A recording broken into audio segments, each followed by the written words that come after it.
we're going to dive into one of World War II's absolute strangest secret missions. It's a wild story about Nazi saboteurs sent by Hitler himself, not to some European battlefield, but to the beaches of New York.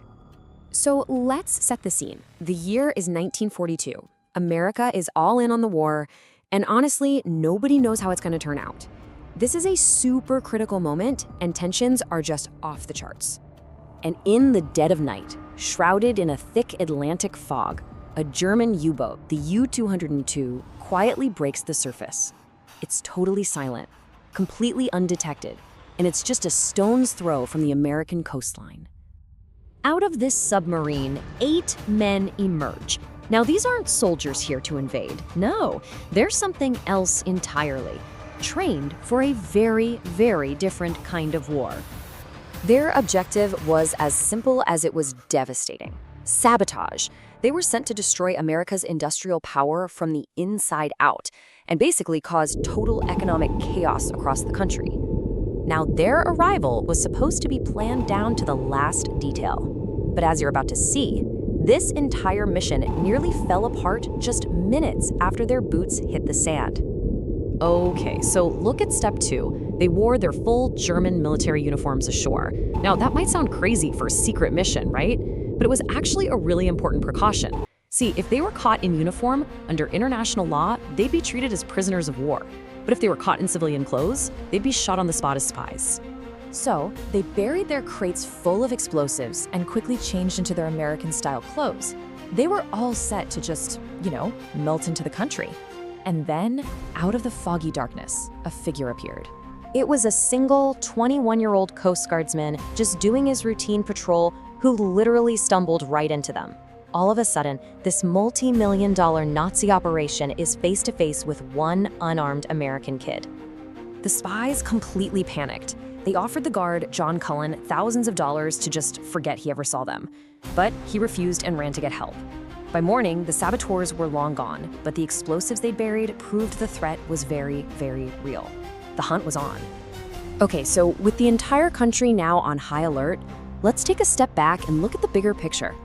What exactly was this mission, codenamed Operation Pastorius, actually trying to do? And listen, this wasn't some vague, half-baked idea. It was a highly organized 2-year campaign of terror. The agents they picked had almost all lived in the US before, so they spoke perfect English and could blend in without anyone noticing. And just look at their targets. They weren't aiming for military bases. No, they were going for the very heart of the American economy. Taking out aluminum factories would stop planes from being built. Destroying the Niagara Falls dams, that would knock out power to the entire Northeast. The potential damage was just immense. This timeline really shows you how fast it all happened. The second America's war machine started ramping up after Pearl Harbor, the Nazis knew they had to do something, and fast. In just 6 months, they came up with the plan, trained the guys, and sent them on their way. So, despite that close call on the beach, 8 Nazi saboteurs were now loose in America. But the mission's biggest threat wasn't the FBI or the Coast Guard. It turned out to be weakness from within their own ranks. It's a pretty fair question, right? They had money, they had special training, they had a 2-year head start. What could possibly go wrong? Well, as it turns out, the one thing the Nazis didn't plan for was human nature. And this is the man at the very center of the story's unbelievable twist, George Dosh. He was the leader of the group that landed on Long Island. But privately, he'd grown to hate the Nazi regime and was convinced the mission was a total suicide run. So just a few days after landing, he did something incredible. He picked up a phone, called FBI headquarters in Washington, D.C., and basically announced that he was a Nazi saboteur and he wanted to turn himself and everybody else in. At first, you can imagine the FBI agents thought he was some kind of crackpot. So, to prove he was the real deal, Dosh walked into an agent's office, opened his briefcase, and dumped this amount of cash on the desk: $84,000. That's over $1.5 million today. Yeah, that got their attention. With Dosh now cooperating, what could have been a manhunt that lasted for years turned into a swift, decisive operation. The entire plot just unraveled with shocking speed. The collapse was just total. And fast. All 8 saboteurs were in custody within just 2 weeks. The FBI rounded them up everywhere from New York to Chicago. America's biggest espionage case was over before it really even started. What happened next was actually pretty controversial. President Roosevelt wanted to send a very strong message, so he ordered that the spies would not be tried in a normal public court.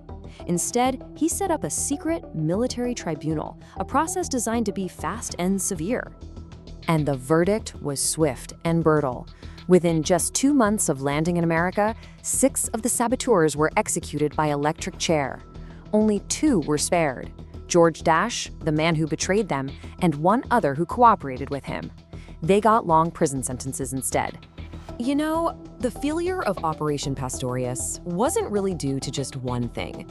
Yeah, the planning was sloppy, and some of the agents clearly weren't that committed. But when you boil it all down, the mission was doomed by a single act of betrayal. One man's decision brought the whole thing crashing down. This incredible story, it's not just about spies and submarines. It's a pretty chilling reminder of how, sometimes, all of history can turn on the decision of just one person.